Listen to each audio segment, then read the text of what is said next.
Well, my guess is everyone here is either a mom, has a mom, or knows a mom. Well, this story is for all of us. In June of 2018, my husband and I welcomed a third child, another boy, to join his two older brothers, ages 7 and 4. We were all so in love with him. I couldn't wait to spend the summer bonding and enjoying the beautiful outdoors with my family of 5. But instead, I spent most of my summer in a dark bedroom, suffering from a severe and debilitating case of postpartum depression, also known as PPD.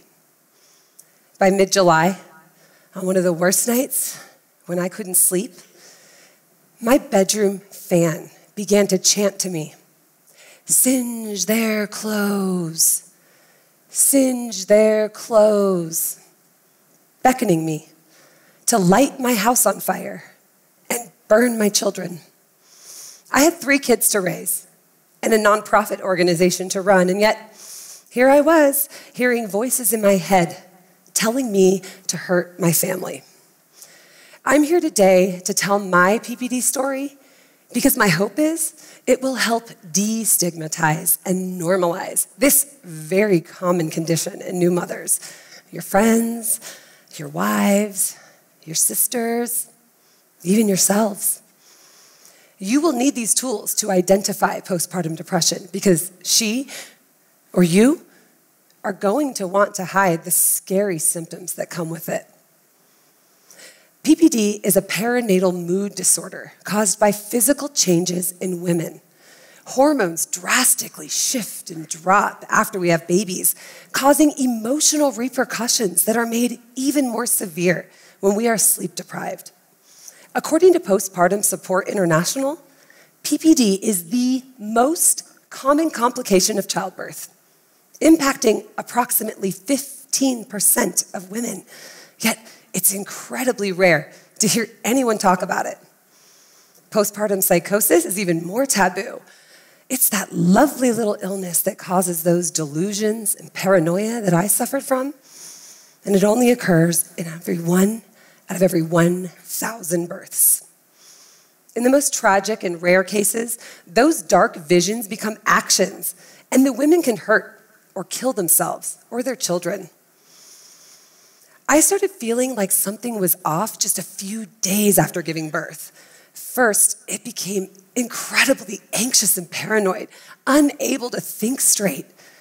I canceled all of my plans with family and friends because making decisions about where to go and what to do just felt too heavy.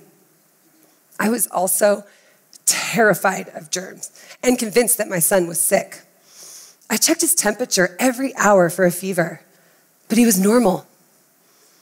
By week 2, I was completely exhausted, but I barely ever slept.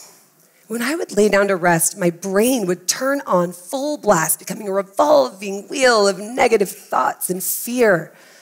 It was right around this time when I started Googling things like postpartum depression and PPD and baby blues. It was easy to see that I had every symptom, but it was much harder to admit that fact out loud. One day, I was sitting on the couch nursing our newborn when I suddenly felt warm and nauseated, like I was going to pass out. I called my OBGYN office and asked specifically about postpartum depression, but the nurse told me my symptoms sounded like dehydration. At an urgent care clinic later that morning, an EKG on my heart showed some irregularities in its beat, so the doctor sent us rushing to the ER next door. There, the technician hooked me up to an IV, ordered an MRI, and gave me a CT scan. But before any of these tests took place, a distracted cardiac specialist came into my room and barely glanced at me or my newborn baby before misdiagnosing me with a rare and deadly heart disease called Brugada syndrome. I spent that night in a dark hospital room holding my 11-day-old baby trying to come to terms with the fact that I was going to die and leave behind my 3 young children. The next morning, I was relieved to learn that all those tests on my heart and my brain, they came back with normal results. So physically, I was healthy, but I still felt panicky and anxious. I asked the nurses and doctors if maybe these were panic attacks caused by postpartum depression. I had just given birth after all. But the on-call nurse practitioner who breezed in and then out of my room with my discharge papers told me I was simply dehydrated and needed more rest. So over the next few days, I focused on eating, drinking water, resting, giving myself the space and the time to recover from childbirth. I even visited my OBGYN office in person this time, asking more questions about PPD. But this time, I was told not to jump to any conclusions or to rush into taking medication, and instead to first try talking it out with a therapist.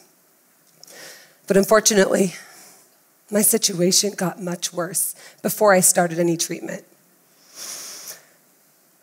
At 2.5 weeks postpartum, I had a severe panic attack that lasted over 24 hours. I actually began hallucinating. We were at the park, and I actually envisioned my children being attacked violently by the Canadian geese that were grazing in the grass nearby.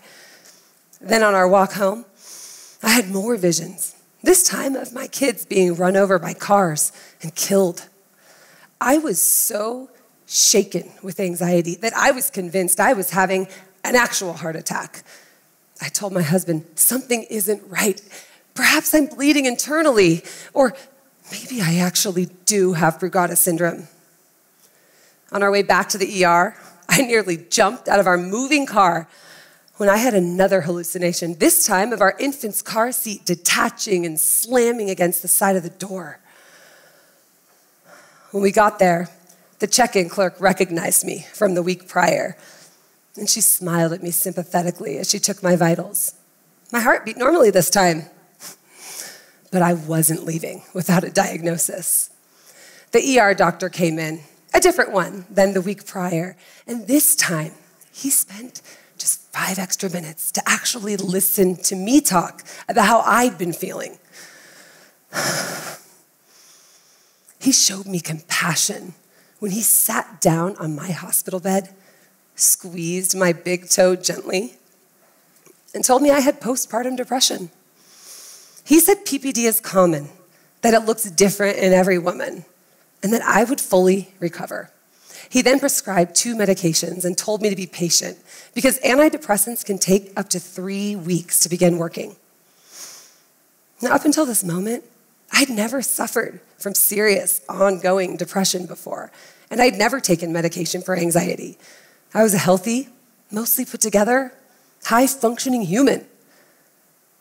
I felt like I had reached a new low. Then over the next 2 months, I suffered deeply, feeling short-tempered and agitated one moment and then uncontrollably sad the next. I cried so hard for so long some days. I thought I would dry up completely. PPD made me hate myself, inside and out. I referred to myself daily as lovely little pet names like vegetable and psychopath and crazy person. I thought I was lazy and disgusting and a horrible mother. I blamed myself for PPD, thinking I must have done something to deserve this. And on that hot night in July, when my fan hissed those scary demands above me about singeing my children's clothing, my thoughts also carried me one step further. I actually envisioned walking to the drawer in the kitchen where we keep our matches. I didn't think I would actually burn or kill my kids, but just to be sure, I made my husband hold my hand that night while we both lay awake in the dark, just to keep me accountable. My youngest son is 1.5 now. We all survived this. Yay.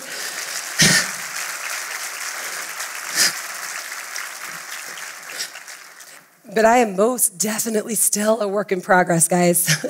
I still take a daily medication to cope with my anxiety. And like any human, I still have plenty of days when I feel worthless.